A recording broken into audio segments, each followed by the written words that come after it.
Bismillahirrahmanirrahim. Alhamdulillahirabbil alamin. Wa bihi nasta'inu ala umuri dunya waddin. Asyhadu an la ilaha illallah wa asyhadu anna Muhammadar Rasulullah. Allahumma shalli ala sayyidina Muhammad abdika wa nabiyyika wa rasulika nabiyil ummi wa ala alihi wa sahbihi wa sallim taslima bi qadri 'azamati dzatika fi kulli waqti wa hin. Amma ba'd. Bagaimana kabarnya semuanya hari ini? Alhamdulillah sehat. Semoga Allah Subhanahu wa taala senantiasa menambahkan nikmatnya kepada kita semua. Amin ya rabbal alamin. Oke. Untuk pertemuan hari ini kita melanjutkan materi Al-Qur'an hadis. Untuk hari ini kita mempelajari bersama tentang penulisan Al-Qur'an. Jadi kemarin sudah kita bahas tentang kebenaran penurunan Al-Quran. Sekarang kita lanjutkan ke materi atau pembahasan berikutnya, yaitu penulisan Al-Quran. Mari kita awali dengan bacaan basmalah. Bismillahirrahmanirrahim.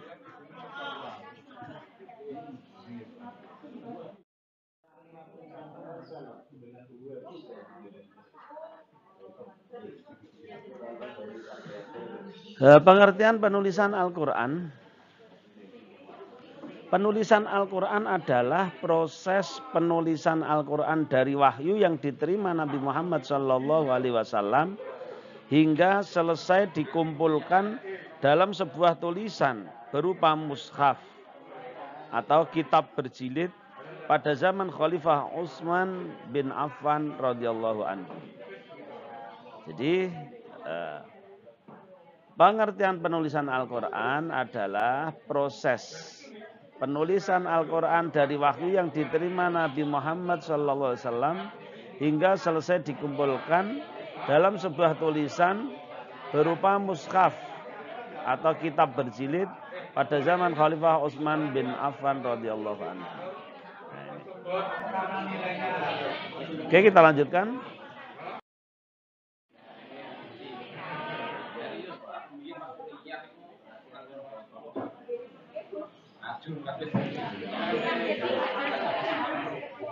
Ada 3 fase proses penulisan dan pengumpulan Al-Quran. Jadi ada 3 fase proses penulisan dan pengumpulan Al-Quran.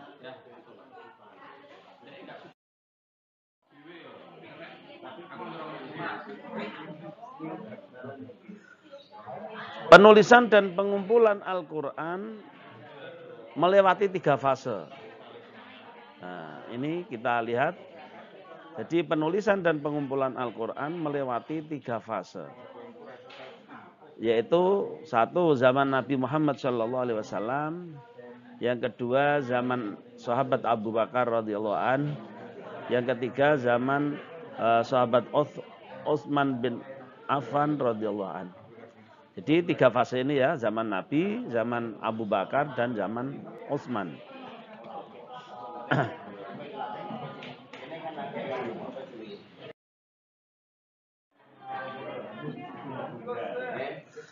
Penulisan dan pengumpulan Al-Quran pada zaman Nabi Muhammad SAW seperti apa? Coba kita perhatikan ya.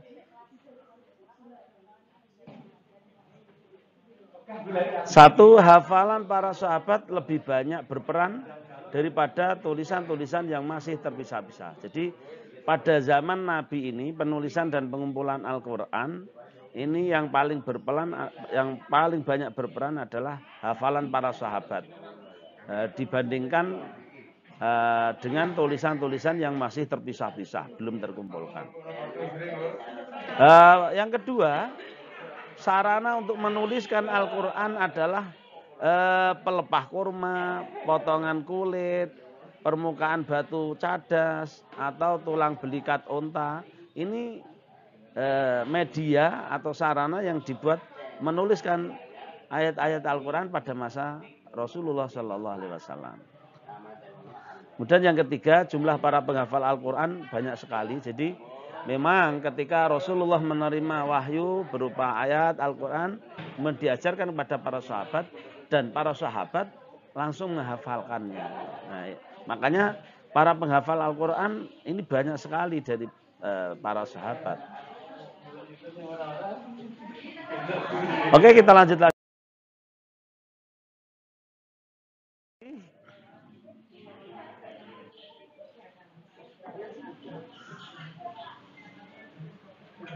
Penulisan dan pengumpulan Al-Quran pada zaman sahabat Abu Bakar. Jadi tadi fase yang pertama pada zaman Nabi, sekarang fase yang kedua, penulisan dan pengumpulan Al-Quran pada zaman sahabat Abu Bakar radhiyallahu anhu. Memang karena setelah Rasulullah SAW meninggal, ini kepemimpinan umat Islam, pemimpinan negara Islam dipimpin oleh sahabat Abu Bakar sebagai khalifah yang pertama. Bagaimana penulisan dan pengumpulan Al-Quran pada zaman sahabat Abu Bakar? Kita perhatikan. Satu, banyak sahabat penghafal Al-Quran yang meninggal dunia di medan perang. Memang karena pada zaman sahabat Abu Bakar ini banyak terjadi peperangan dan banyak para sahabat yang penghafal Al-Quran ikut perang dan meninggal dunia di medan perang. Kemudian yang kedua, seusai perang Yamamah yang terjadi pada masa sahabat Abu Bakar, sahabat Umar bin Khattab menyampaikan pendapatnya kepada Abu Bakar untuk menulis ulang dan mengumpulkan catatan-catatan Al-Quran yang masih terpisah-pisah. Namun sahabat Abu Bakar menolaknya dengan alasan takut dosa dan sebagainya. Namun sahabat Umar tidak berhenti, tetap terus menyampaikan pendapatnya itu kepada sahabat Abu Bakar. Akhirnya Allah membuka hati sahabat Abu Bakar untuk menerima pendapat Umar bin Khattab. Kemudian beliau memerintahkan sahabat Zaid bin Thabit menuliskan ulang catatan-catatan Al-Quran dalam sebuah mushaf. Jadi setelah sahabat Umar terus-menerus menyampaikan pendapatnya itu, akhirnya Allah bukakan pintu hati Abu Bakar untuk menerima pendapatnya itu dan akhirnya diterima. Kemudian sahabat Abu Bakar memerintahkan Zaid bin Thabit untuk menuliskan ulang catatan-catatan Al-Quran ke dalam sebuah mushaf. Ini pada zaman sahabat Abu Bakar radhiyallahu anhu.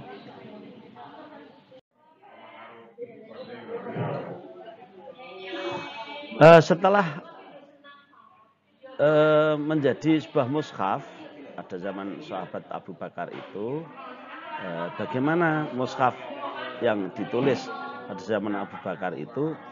Nah ini, mushaf tersebut berada di tangan sahabat Abu Bakar hingga dia wafat, hingga beliau wafat ya. Jadi ketika setelah ditulis oleh sahabat Zaid bin Thabit, kemudian ini mushaf berada di tangan sahabat Abu Bakar hingga beliau wafat.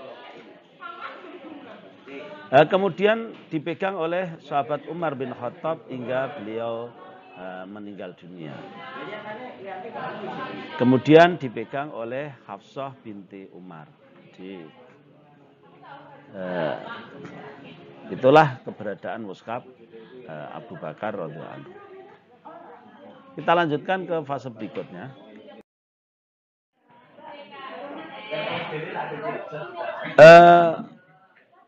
Kita lanjut ke fase penulisan dan pengumpulan Al-Quran pada masa sahabat Utsman bin Affan radhiyallahu anhu. Banyak catatan dan kumpulan-kumpulan catatan yang berbeda di antara para sahabat ini ya. Jadi pada zaman Utsman bin Affan banyak catatan dan kumpulan-kumpulan catatan yang berbeda di antara para sahabat. Yang kedua, sahabat Utsman bin Affan memerintahkan untuk mengumpulkan mushaf-mushaf tersebut menjadi satu mushaf. Sehingga kaum muslimin tidak berbeda bacaannya yang bisa menyebabkan pertengkaran dan permusuhan. Jadi ini ya, kemudian karena terjadi perbedaan di antara para sahabat, maka sahabat Utsman bin Affan memerintahkan untuk mengumpulkan mushaf-mushaf tersebut menjadi satu mushaf sehingga kaum muslimin tidak berbeda bacaannya yang bisa menyebabkan pertengkaran dan permusuhan.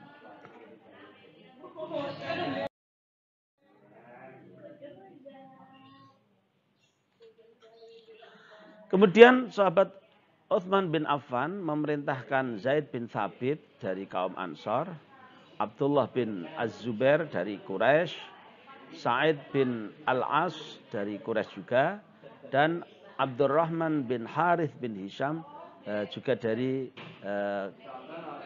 golongan Quraisy untuk menuliskan kembali dan memperbanyaknya. Jadi mushaf-mushaf tadi ini ditulis kembali dan diperbanyak oleh keempat ini penulis Al-Quran itu.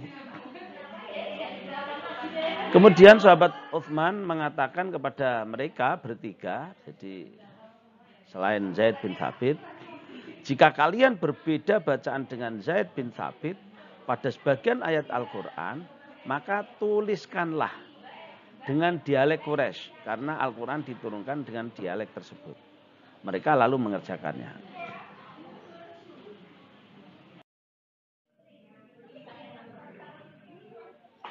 Setelah selesai, sahabat Utsman mengembalikan mushaf itu kepada Hafsah dan mengirimkan hasil pekerjaan tersebut ke seluruh penjuru negeri Islam, serta memerintahkan untuk membakar naskah mushaf selainnya.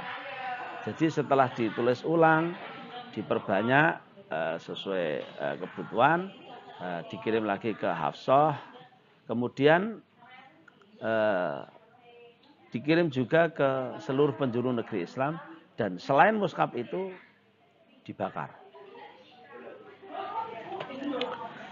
Sahabat Mus'ab bin Sa'ad mengatakan, aku melihat orang banyak ketika sahabat Utsman membakar mushaf-mushaf yang ada. Mereka pun keheranan melihatnya, atau dia katakan tidak ada seorang pun dari mereka yang mengingkarinya. Hal itu adalah termasuk nilai positif bagi Amirul Mukminin sahabat Utsman bin Affan radhiyallahu anhu yang disepakati oleh kaum muslimin seluruhnya.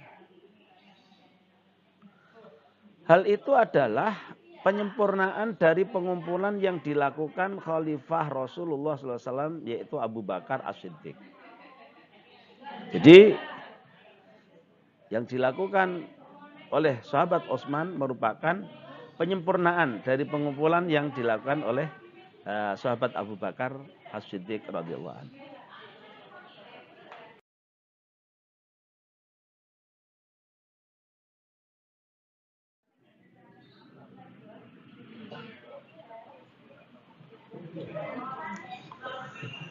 Perbedaan tujuan pengumpulan Al-Quran antara masa Abu Bakar As-Siddiq dan Utsman bin Affan radhiyallahu anhu. Coba perhatikan, pada zaman sahabat Abu Bakar radhiyallahu anhu menuliskan dan mengumpulkan keseluruhan ayat-ayat Al-Quran dalam satu mushaf agar tidak tercecer dan tidak hilang tanpa membawa kaum muslimin pada satu mushaf. Jadi tujuan pengumpulan Al-Quran atau penulisan Al-Quran pada zaman Abu Bakar itu untuk supaya keseluruhan ayat-ayat Al-Quran itu terkumpul dalam satu mushaf agar tidak tercecer dan tidak hilang tanpa ada tujuan membawa kaum muslimin pada satu mushaf. Sedangkan pengumpulan dan penulisan Al-Quran pada masa sahabat Utsman bin Affan mengumpulkan dan menuliskan Al-Quran dalam satu mushaf dengan satu dialek bacaan dan membawa kaum muslimin untuk bersatu pada satu mushaf Al-Quran. Karena timbulnya pengaruh yang mengkhawatirkan pada perbedaan dialek bacaan Al-Quran. Sebab memang terjadi perbedaan-perbedaan di antara para sahabat. Kalau ini tidak segera diatasi, maka bisa jadi menjadi penyebab timbulnya pertengkaran dan permusuhan. Lah, tujuan pengumpulan dan penulisan Al-Quran pada masa sahabat Utsman tuh ini, jadi untuk membawa kaum muslimin untuk bersatu pada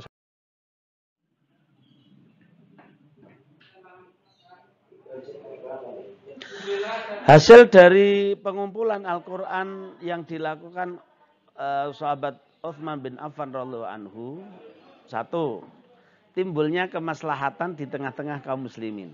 Antara lain, persatuan dan kesatuan, kesepakatan bersama dan saling berkasih sayang. Kemudian yang kedua, terhindarkannya mudorot yang besar, antara lain perpecahan umat, perbedaan keyakinan, tersebar luasnya kebencian dan permusuhan. Nah, ini hasil dari pengumpulan Al-Quran yang dilakukan oleh sahabat Utsman bin Affan radhiyallahu anhu.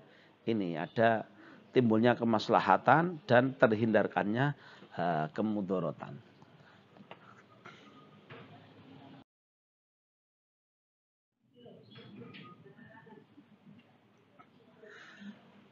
Kita lanjut. Mushaf Al-Quran tetap seperti itu sampai sekarang. Jadi mulai zaman sahabat Utsman ini Mushaf Al-Quran tetap sampai sekarang. Terus disepakati seluruh kaum muslimin. Diriwayatkan secara mutawatir. Dipelajari oleh anak-anak dari orang dewasa. Tidak bisa dipermainkan oleh tangan-tangan kotor para perusak. Dan tidak tersentuh oleh hawa nafsu orang-orang yang menyeleweng. Nah, ini jadi setelah Al-Quran jadi pada zaman Utsman ini keadaan Al-Quran tetap seperti itu sampai sekarang, disepakati oleh seluruh kaum muslimin, diriwayatkan secara mutawatir, dipelajari oleh anak-anak dari orang dewasa, tidak bisa dipermainkan oleh tangan-tangan kotor para perusak, dan tidak tersentuh oleh hawa nafsu orang-orang yang menyeleweng.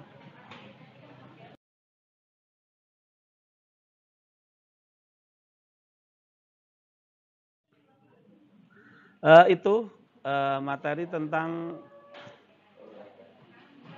penulisan dan pengumpulan Al-Quran melewati 3 fase pada zaman Rasulullah SAW, pada zaman sahabat Abu Bakar, dan pada zaman sahabat Utsman bin Affan.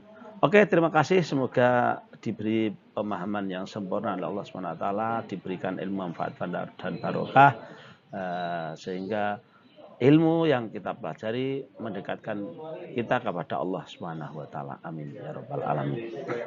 Terima kasih atas perhatiannya. Assalamualaikum warahmatullahi wabarakatuh.